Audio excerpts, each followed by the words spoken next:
Hello everyone, welcome to my channel Shilpa's daily mirror. সবাই কেমন আছো? আশা করছি ভালো আছো।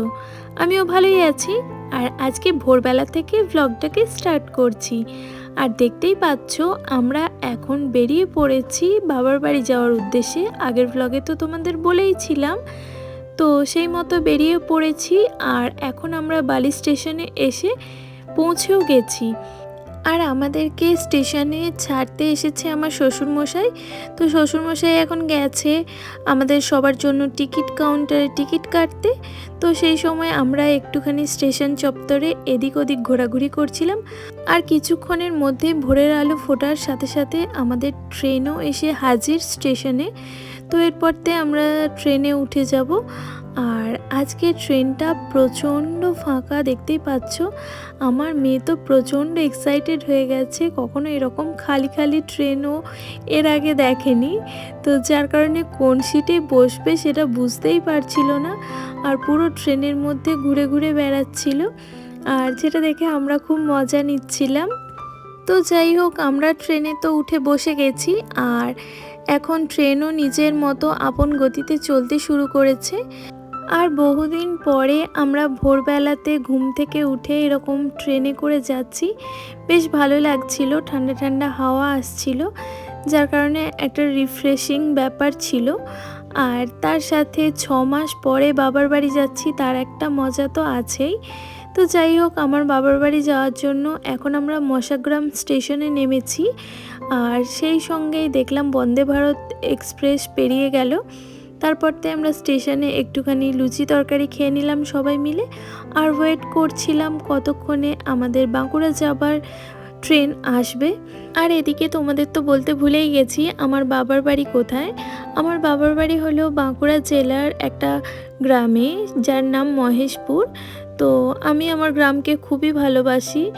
আর আমি যেহেতু গ্রামের মেয়ে, সেই কারণে যে কোনো গ্রামে গেলে সেখানে সব কিছুই আমাকে একটা আলাদাভাবেই আকৃষ্ট করে। তো আমার কাছে গ্রাম অঞ্চল খুবই পছন্দের। আর এই তো দেখতেই পাচ্ছ, আমরা খাওয়া দাওয়া কমপ্লিট করে আবারও ট্রেনে উঠে পড়েছি বাবার বাড়ি যাওয়ার উদ্দেশ্যে। আর এখন আমরা যে নদীটা পেরোচ্ছি এটার নাম হলো দামোদর নদী। তো অ্যাকচুয়ালি নদী না, নদ।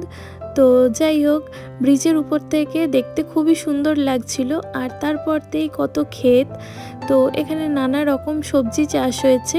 তো দেখতে খুব সুন্দর লাগছে, তো তাই তোমাদের সাথেও একটুখানি শেয়ার করলাম। আর এই তো এখন প্রায় পৌঁছেও গেছি। আর বাড়ি ঢুকে এই যে কোকিলের কণ্ঠ শুনলাম, সত্যি মন প্রাণ পুরো জুড়িয়ে গেল, তাই তোমাদের সাথে শেয়ার করছি। আর এখন মনে হচ্ছে যেন কোকিলটা আমাকে স্বাগত জানাচ্ছে, আমি যেহেতু অনেক দিন পরে এসেছি। আর এদিকে বাড়ি ঢুকেই দেখলাম মা এখন আলুর চপ বানাচ্ছে।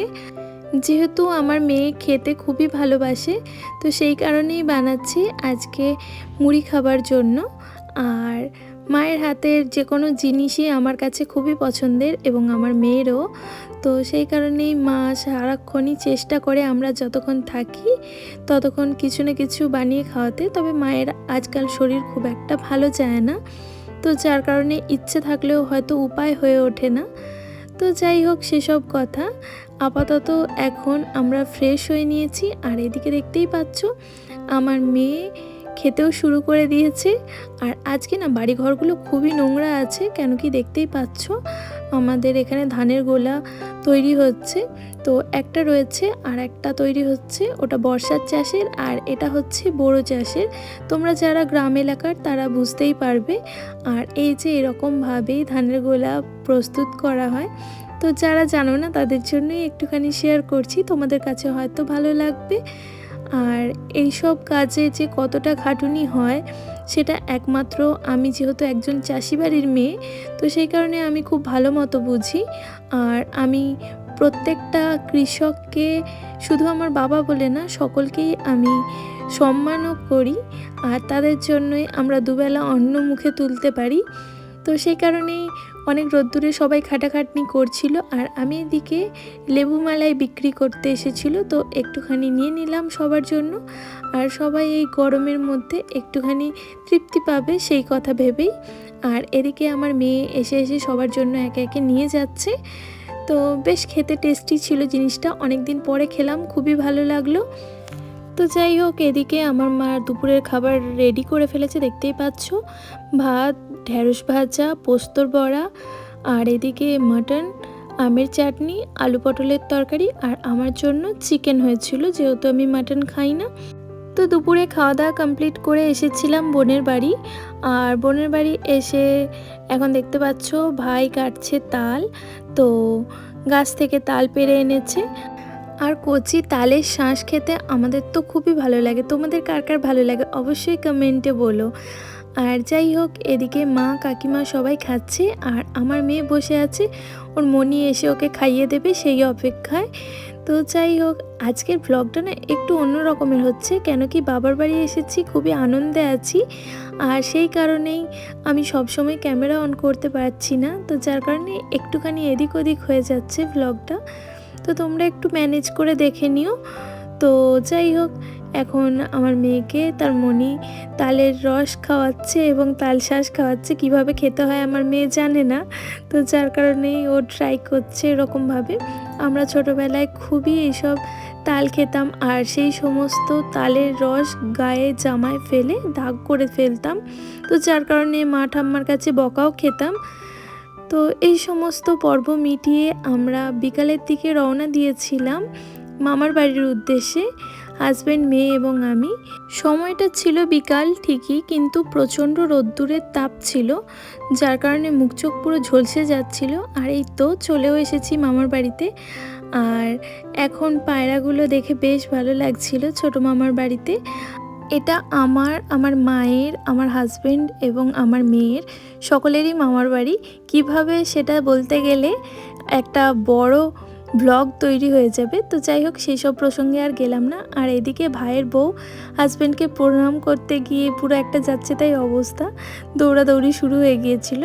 তো সেই সব কথা বাদ দিয়ে এখন চলে এসেছি এখানের একটা নতুন সদস্যকে দেখতে। আর এই হলো সেই নতুন সদস্য, আমার ভাইয়ের ছেলের পোষ্য। তো একে তো কাজ ছাড়া খুব একটা করে না, সারাক্ষণ চটকাতে থাকে। আর এদিকে আমার হাজব্যান্ড ওকে একটুখানি আদর করে দিচ্ছিল। তো যাই হোক, ওর সাথে দেখা করলাম, তারপরতে আবারও ওকে ওর জায়গায় রেখে দিলাম, কেন কি এত দুষ্টু যে রাস্তা দিয়ে বেরিয়ে যায়, যার কারণে ওকে মাঝে মাঝে এরকম বন্ধ করে রাখতে হয় খাঁচার মধ্যে। তো যাই হোক, চলো এখন তোমাদেরকে দেখিয়ে দিই যার কারণে মামার বাড়ি আসা। এই যে আমার ভাইপো, ওর হাতটা ভেঙে গিয়েছিল, তো সেই কারণে ওকে দেখতেই এসেছি।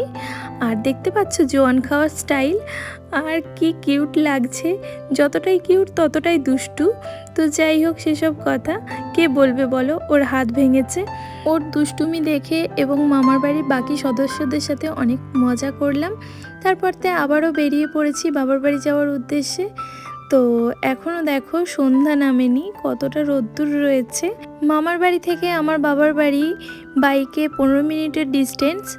বাড়ি ফিরে আর ভ্লগ করা হয়নি, একেবারে রাত্রিরের খাবার হাজির, লুচি আর দিনের বেলার চিকেন একটুখানি ছিল, সেটা আমার জন্য, আর বাকিদের মাটন আছে। তো যাই হোক, এই দিয়ে রাত্রিরের ডিনারটা কমপ্লিট করেছিলাম। আর আজকের ভ্লগটা এখানেই এন্ড করছি। যদি ভালো লাগে অবশ্যই লাইক, কমেন্ট, শেয়ার এবং চ্যানেলটা সাবস্ক্রাইব করতে ভুলো না। তো দেখা হবে নেক্সট ব্লগে, ততক্ষণের জন্য সবাই ভালো থাকবে, সুস্থ থাকবে। আর আজকের মতো টাটা। আর দেখতে পাচ্ছ এই যে স্টার লাভ, এই লুচিগুলো আমার মেয়ে বানিয়েছে, কেমন হয়েছে অবশ্যই কমেন্টে বলো।